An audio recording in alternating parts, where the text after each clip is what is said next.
తిరుపతి జిల్లా చంద్రగిరి నియోజకవర్గం చిన్నగొట్టిగల్లు మండలంలోని దేవరకొండ, చిట్టెచెర్ల తదితర పంచాయతీలలో వైఏపీ నీడ్స్ జగన్ కార్యక్రమం నిర్వహించారు తుడా చైర్మన్ చెవిరెడ్డి మోహిత్ రెడ్డి. ఈ కార్యక్రమంలో భాగంగా వారు పంచాయతీల ప్రధాన కూడళ్ల వద్ద పార్టీ జెండాలను ఆవిష్కరించారు. అనంతరం దేవరకొండ సచివాలయ పరిధిలో 21.80 లక్షలతో నిర్మించిన రైతు భరోసా కేంద్రాన్ని అన్నదాతల సమక్షంలో ప్రారంభించారు. ఈ కార్యక్రమంలో సర్పంచులు, సచివాలయ సిబ్బంది, వైసీపీ నాయకులు తదితరులు పాల్గొన్నారు. నిజంగా చాలా సంతోషంగా ఉంది. బాకిరపేట పంచాయతీ 2014 కావచ్చు, 19 కావచ్చు, మన పార్టీని, నాన్నగారిని బలంగా ఆశీర్వదించి ఆ రోజు శాసనసభ్యులు చేయడంలో ముఖ్య పాత్ర పోషించిన పంచాయతీ అంటే ఏమాత్రం తక్కువ కాదు. తప్పకుండా ఈ పంచాయతీకి ఎప్పుడు మేము రుణపడి ఉంటామని తెలియజేస్తున్నాము. ముఖ్యంగా జగనన్న ఎందుకు కావాలి అనే ఒక కార్యక్రమం మనం ఒక్కసారి ఆలోచించాల్సిన అవసరం ఉంది.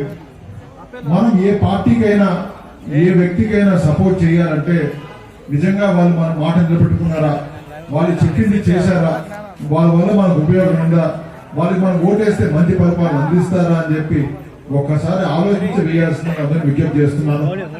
నాకైతే సంపూర్ణ విశ్వాసం ఉంది. మన 4 సంవత్సరాల 9 నెలల కాలంలో మన ముఖ్యమంత్రి గారు, మన ఎమ్మెల్యే గారు వాళ్ళు చేయదగిన అంత మంచి వాళ్ళు చేసే ప్రయత్నం చేశారు. నాకైతే విశ్వాసం ఉంది. అది చదువు మాత్రమే. మనం ఆస్తులు ఇచ్చినా, పొలాలు ఇచ్చినా వాళ్ళు సక్రమంగా పెట్టుకుంటే ఉంటాయి, లేకపోతే ఉండవు. అదే కానీ మంచి చదువు ఇస్తే, మంచి విద్య ఇస్తే వాళ్ళు ఉన్నంత కాలం వాళ్ళు ఎదుగుదల ఇబ్బంది ఉండదు.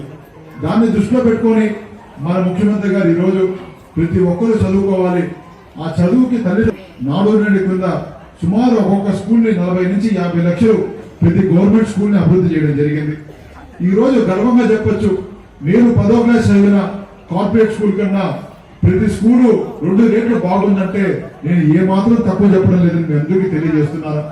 ఏ స్కూల్కి వెళ్ళినా కూడా ఈ రోజు ఒక డిజిటల్ బోర్డులు కావచ్చు, మంచి పెయింటింగ్స్ కావచ్చు, ఇంగ్లీష్ మీడియం కావచ్చు, అంటే మన పిల్లలు వచ్చే తరాలు బాగుండాలనే ఒక ఉద్దేశంతో మన ముఖ్యమంత్రి గారు చేసేది మీ దృష్టికి తెస్తున్నాను.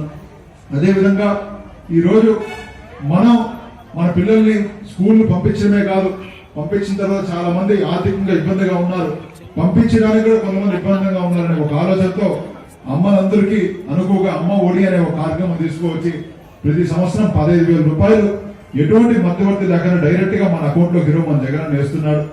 అక్కడ కాకుండా 10వ క్లాస్ చదివిన తర్వాత ఎంత చదివితే అంత నేను చదివిస్తాను, వాళ్ళు మాస్టర్స్ చేస్తారా, MBA చేస్తారా, ఏం చేస్తారా నేను చదివిస్తానని చెప్పి వసతి దీవెన, విద్యా దీవెన అని పెట్టి మనకి ఒక్క కాలేజ్ ఫీజే కాదు, హాస్టల్ ఫీజు కూడా ఈరోజు ముఖ్యమంత్రి గారు చెల్లిస్తున్నారంటే ఆయన చదువుకిచ్చే ప్రాధాన్యత, వచ్చే బాగు తరాలకి ఆయన ఇచ్చే అభివృద్ధి మీ అందరికీ కూడా ఒకసారి తెలియజేస్తున్నాను. అదేవిధంగా మనం ఆరోగ్యంగా ఉంటే మన కుటుంబం బాగుంటుంది, సమాజం బాగుంటుంది. ఎందుకంటే మన రాజశేఖర రెడ్డి గారు మన మహానుభావుడు, ఆయన ముఖ్యమంత్రి కాకముందు మనం ఏదైనా ఒక హాస్పిటల్కి పోతే మనం ఒక ఎకరమో పొలం అమ్ముకొని పోవాల్సి వచ్చేది. ఆ విధంగా ఉండకూడదు. ఒక్కసారి హాస్పిటల్కి పోతే 1000 రూపాయలు దాటితే ఎంత ఖర్చు అయిందంత నేను భరిస్తానని చెప్పి ఆ రోజు రాజశేఖర రెడ్డి గారు మహానుభావుడు తీసుకువచ్చిన ఆరోగ్యశ్రీని ఈ రోజు మరి మన ముఖ్యమంత్రి గారు ఆరోగ్యకరంగా చేసి ఆ ఆరోగ్యశ్రీని కొన్ని 100 హాస్పిటల్ యాడ్ చేసి 100 జబ్బులు యాడ్ చేసి ఎంతో మంది ఈ రోజు ప్రాణాలు కాపాడుకునే ముఖ్యమంత్రి గారు చేస్తున్నారు.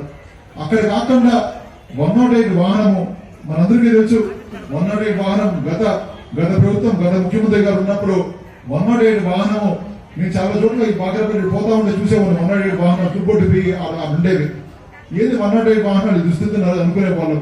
ఈ రోజు ముఖ్యమంత్రి గారు సుమారు కొన్ని 108 వాహనాలు, అది ఆధునిక 108 వాహనాలు సుమారు కొన్ని మీ అందరికీ తెలుసు మొత్తం సిటీలో ర్యాలీలో పెట్టడం జరిగింది 108 వాహనాలతో. కొన్ని అన్ని కూడా మండలానికి ఇంకొక కాన్స్టిట్యున్సీకి ఒక 108 వాహనం ఉంటే ఈ రోజు మండలానికి ఒక 108 వాహనం చేసి మనం ఫోన్ చేసిన 20 నిమిషాలు 15 నిమిషాల్లో మనం ఎక్కడుంటే అక్కడికి వచ్చే కార్యక్రమాన్ని ముఖ్యమంత్రి గారు చేస్తున్నారు. అదేవిధంగా మనం